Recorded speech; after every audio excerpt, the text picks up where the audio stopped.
This is a tutorial on segment addition.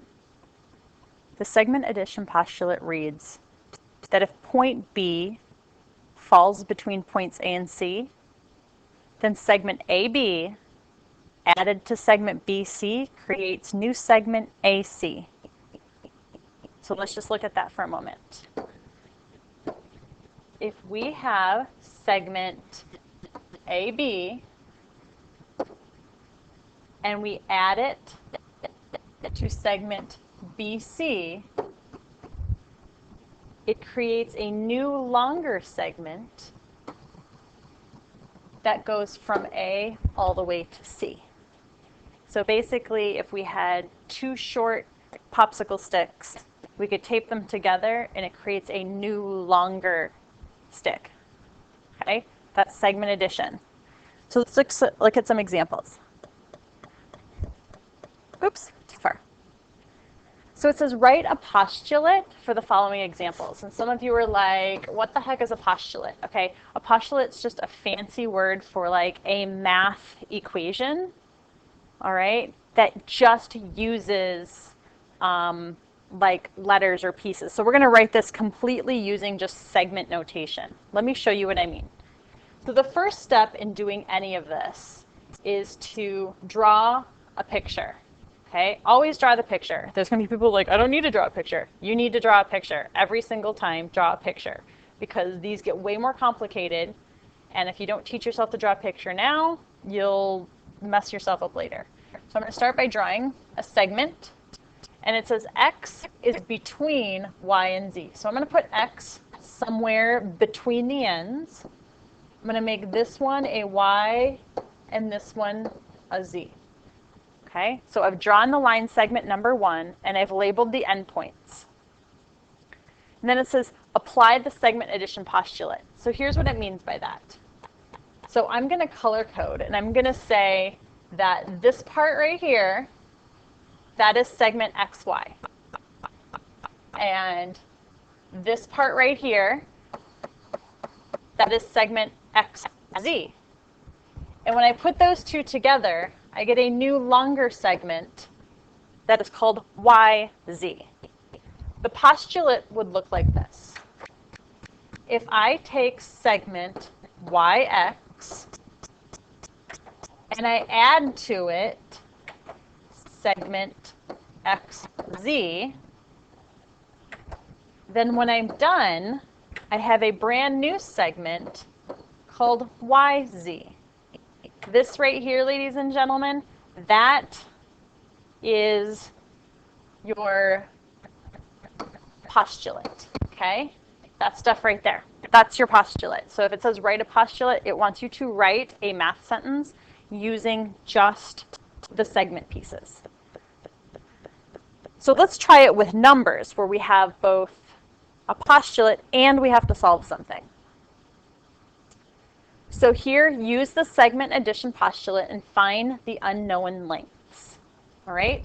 So there's a lot more involved. So a strategy is always begin at the beginning. Start with the first piece. Do just this part first. Ignore the rest for now. It says O is between D and G. So I'm going to start by just drawing that. O is between D and G. Now, I don't know exactly where O is supposed to go. I just know it's somewhere in between D and G. So I can put it in there somewhere. Then, on my picture, I'm going to say this is green, this is red, and this is blue. I'm going to color code it. So green plus red equals blue in this case. So let's go to what comes next. Here it says DO is 12. Well, you'll notice on my drawing, DO is the green part. So the 12 must go right there. And then it says DG is 20. Well, if I look at the picture, DG is the blue part. So the blue part is 20. So I put that on the picture. And we need to find the length of OG. So I don't know what that is. So we have this. So if we write our segment addition postulate. So remember, it's green plus red equals blue. Well, green plus red equals blue. Well, that looks like something we can handle.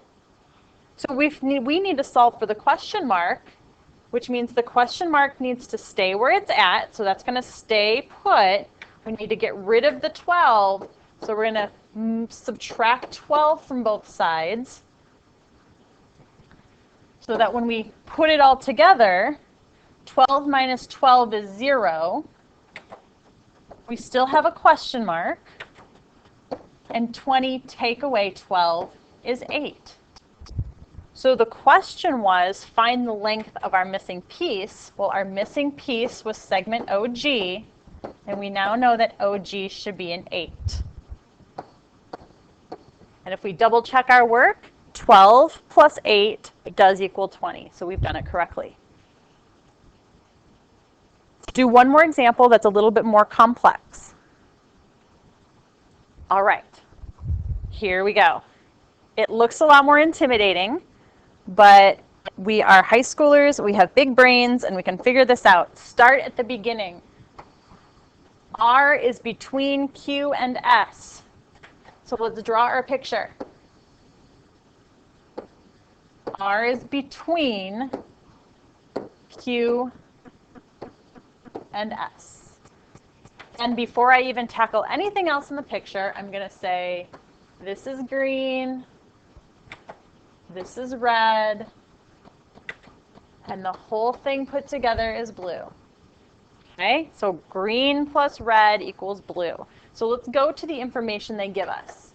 Here it says QR is 2x plus 1, and QR is my green part. So I'm going to put 2x minus 1 there.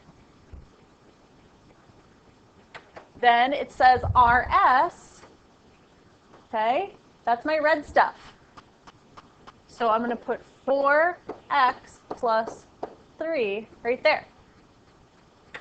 And finally, QS matches my blue, so I'm going to have 3x plus 23 right there.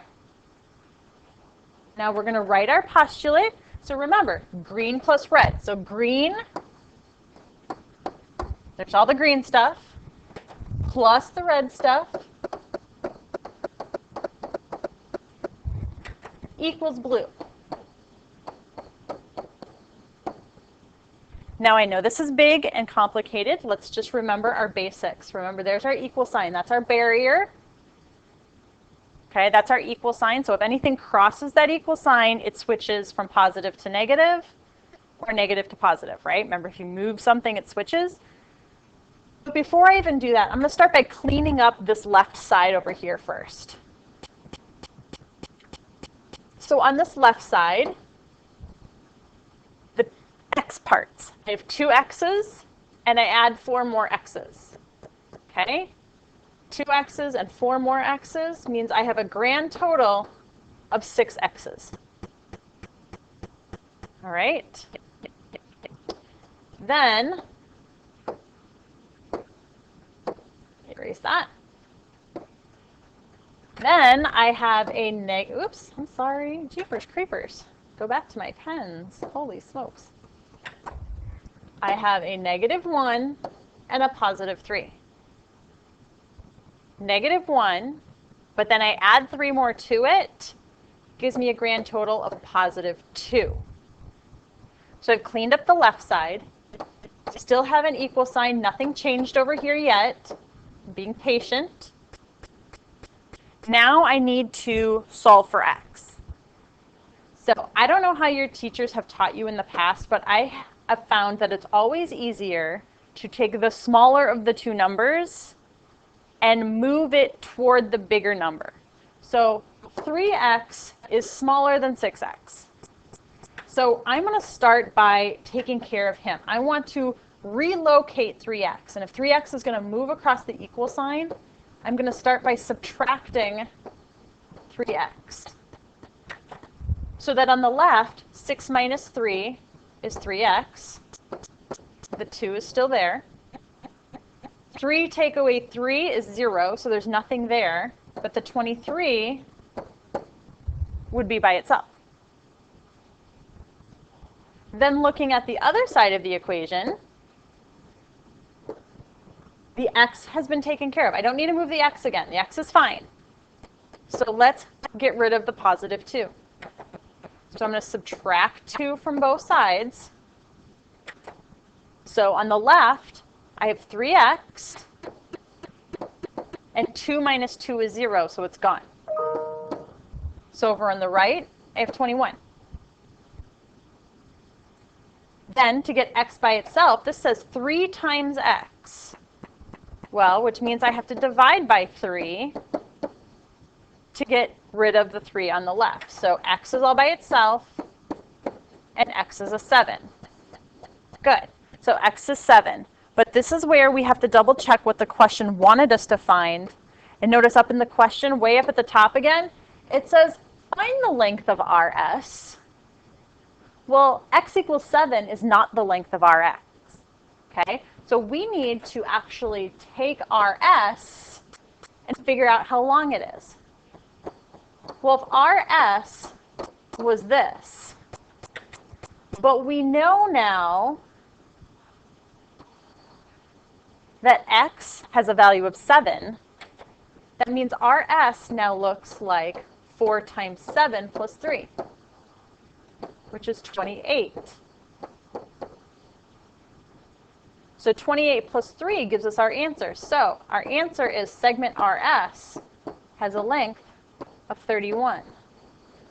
That is our answer. Okay, so this was a quick tutorial on how to do segment addition. It is a little bit longer, but high school math is a little bit longer. So if you have any questions or need are having trouble with the algebra, contact one of your teachers and they'd be happy to help.